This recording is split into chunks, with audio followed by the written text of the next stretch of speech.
Oddworld Abe's Odyssey is an interactive two-dimensional platformer that requires you to interact with the people and the environment in order to solve interactive puzzles that utilize its environment, places, hazards, and people.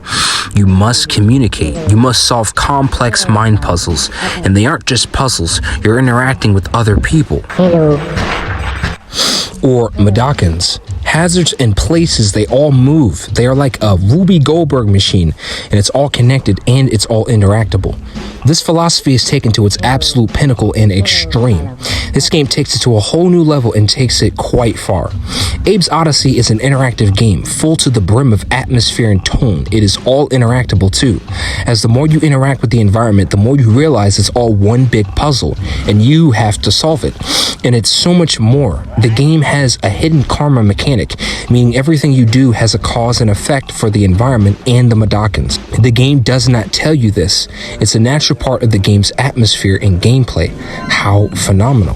When Oddworld first dropped to the scene, games were nothing like this. These incredible animation and mechanics. The animations and sprites are some of the most handcrafted and well-made sprites ever put to the gaming industry.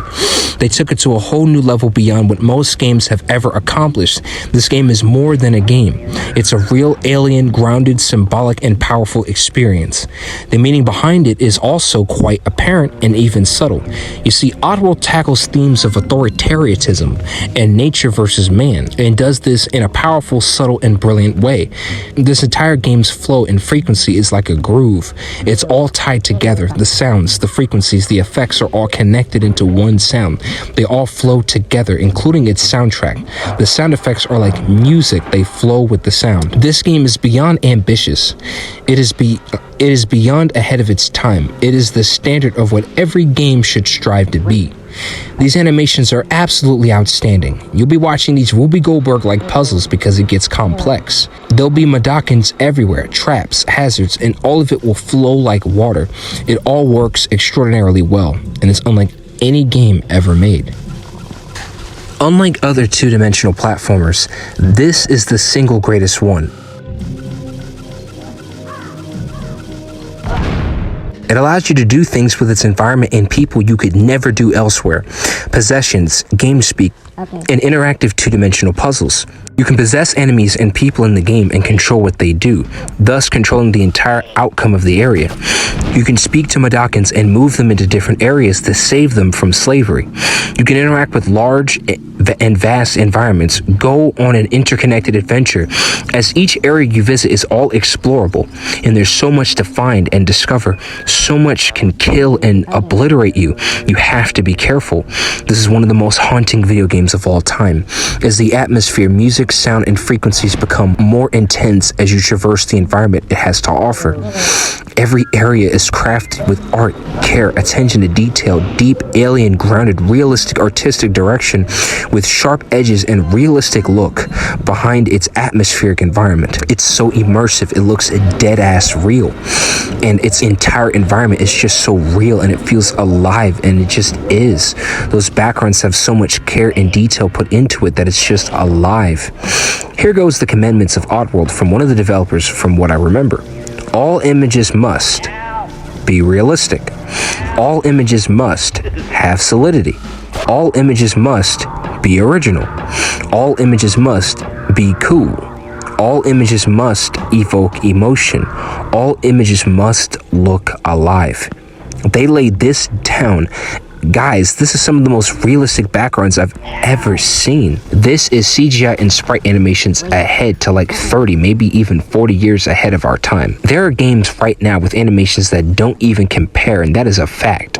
Why is it that there are modern games that don't have this level of complexity, this level of detail, this level of animation? You see, Oddworld is creative, supernatural, bizarre, atmospheric. The two-dimensional interactivity is mind-blowing in this game. You indirectly cause so much of an impact that you're more than just a soldier with a gun or a guy with a sword and weapon. You are beyond all of those things. You make things happen yourself with your choices and manipulation of the environment. Everything is indirect, even the violence, even the survival. It's amazing. They took into account so much. The portals that are utilized to save mudokons, those are actually birds. What kind of brilliant connectivity is going on here? You see, it's that connected, it's that in sync with life. Wow, a game like this to even exist in our time, you gotta be grateful. You see, it's taking themes of man versus nature and technology versus nature and society and modern day slavery. It's taking some profound themes, and it does this so well with so much care and so much subtlety and thought put into it. I beat this game for the first time years ago. I was 8 years old, replaying it over and over on a PS1 because my dad didn't have a memory card for his PS1.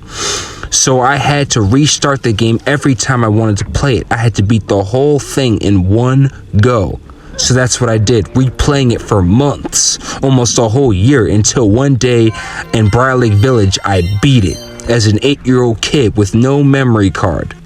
So yeah, this game is really something, especially if that much devotion went into it. The sound effects, the atmosphere and tone, the frequency, the music, these things are all in sync, and they all sound so incredible. The sound design is so impeccable. The atmosphere is so hauntingly gorgeous, scary, profound, and intellectually stimulating. This game is just wow, bro. The puzzles, dude, at first glance, because the entire game is interactable. You can interact with the stuff, people, places, areas that you would never think it is a puzzle is hidden quite well. Yet the more you interact with it, the more it reveals itself to being a complex two-dimensional puzzle. This is a complex two-dimensional side-scrolling puzzle game. Elaborate yet hard, but fair. Designed puzzles created to test the very limits of your mind. It's like going into the depths of the mind as you traverse through the areas and places. It's just profound. This is one of the defining standards of video games in general. The possessions can set in motion Ruby Goldberg levels of complexity behind the puzzles, and you can set in motion so much elaborate Ruby Goldberg-like puzzles. One thing leads to another thing, and another thing, and another thing. Next thing you know, it's just so complex. You just did multiple things at once. It all led to the puzzle's conclusion. Genius. And Abe is an iconic character, as he is the symbolic representation of the individual savior, saving oneself and saving others as well in the modern-day slavery landscape. He himself takes the theme of the underdog, the one you would never think could make it, yet he does, with subtlety, atmosphere, and even a hint of humor. Oddworld balances its humor and dark elements to near perfection, with an excellent balance of tone and mood, with an amazing sense of humor and self-awareness. See, games like this come once every 20 years. You see the level of detail put into the animations and sound design. You see how effective and persistent the precision and depth of the sound design and animations are. Whoa, this is sharp, confident, full of weight and movement, and it's wow. Oddworld is so creative and dark and humorous and just so intelligent and brilliant. It doesn't even flaunt its own intelligence. It's just that smart. Oddworld, smart, intelligent, stimulating, and daring. This game is just something else. The amount of passion and effort put into the gameplay, the level design, the artistic direction is unparalleled. The game requires a lot of thought to play. You see, you have access to something called GameSpeak. GameSpeak allows you to communicate with other mudokons to save them from this institutionalized, controlling, dangerous life. You as Abe are saving mudokons from this situation. GameSpeak is so innovative. No game in general does this, allowing communication for elaborate Ruby Goldberg-like two-dimensional mind puzzles. Depending on how you communicate determines whether you will live or die. Then you have possession. You can control the mind of the enemy and have them do whatever you want them to do.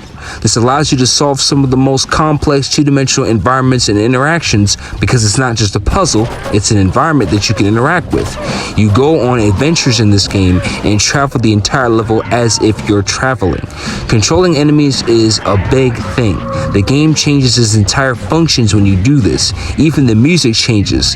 That signifies that the game has changed. Things are not the same when you possess enemies, like Slicks. Possession is taken to such extremes with its interactivity that it creates some of the most innovative gameplay ever put to a video game. Then you have the levels. Holy fucking shit, these levels are so expansive and large and beautiful. and haunting. They have so many different areas, places with so much rich history and artistic direction. You have the Scrabs, which are vicious, dangerous, but kind of admiring. They are very incredible and look so cool. They look so badass, and their design is just incredible.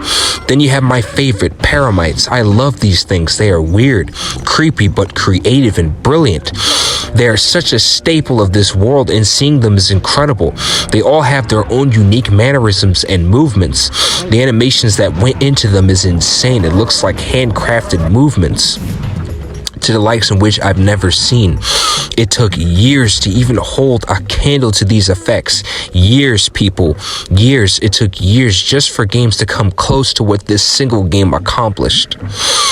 Then you have Slogs. These vicious, crazy, brutal little things. My goodness, they are so vicious and hungry and ready to trample you at all times. Such incredible animations and sound design behind these odd creatures.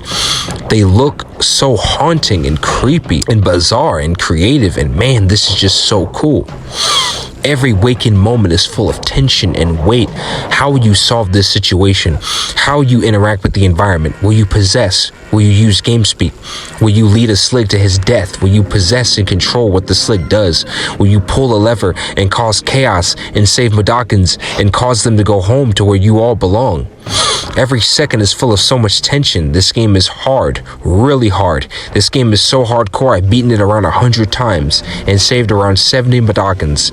There's many hidden areas too that take and require thought and careful attention to detail to find, which rewards you for not only exploration, but for paying attention. There's so many different hazards that feel so immersive and atmospheric. First are the chant suppressors. Chant suppressors stop you from using possession, from chanting, so you can't possess around them.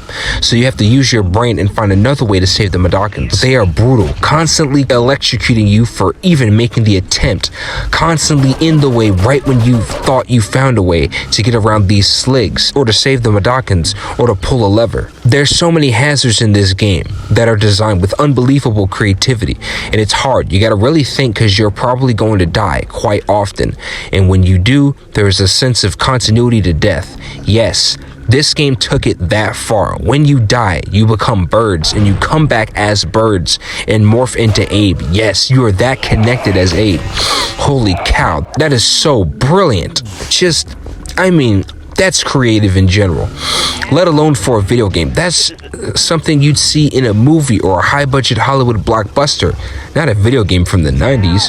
Wow. Lorne Lanning, much respect, and I respect all of your work, Lorne Lanning. Wow. Your team, wow. The people who designed this game must earn awards and acclaim for this level of detail and precision. The composers, wow. This is some of the most haunting yet hypnotically brilliant music of psychological turmoil I've ever heard. It's very psychological. The soundtrack is so profound, and it matches the atmosphere and tone of Oddworld. When it comes to game speak, you don't just communicate, you also whistle. You see, when you traverse through this game, there are times when you'll meet other mudokons who are not ordinary. They hold the key, and the key is the power. The power to save your friends, save the mudokons, and even yourself. This power is only unlocked when you know the right password, and you have to actually move around and memorize it on your own, which is so amazing. The game actually expects you to realize this on your own. It does show you by having them play the actual password, which is game speak, but you have to memorize what they showed you on your own. This level of immersive, brilliant game design is brought to you by some of the greatest minds in video game history. And this is Oddworld. Thank you if you made it this far. Thank you.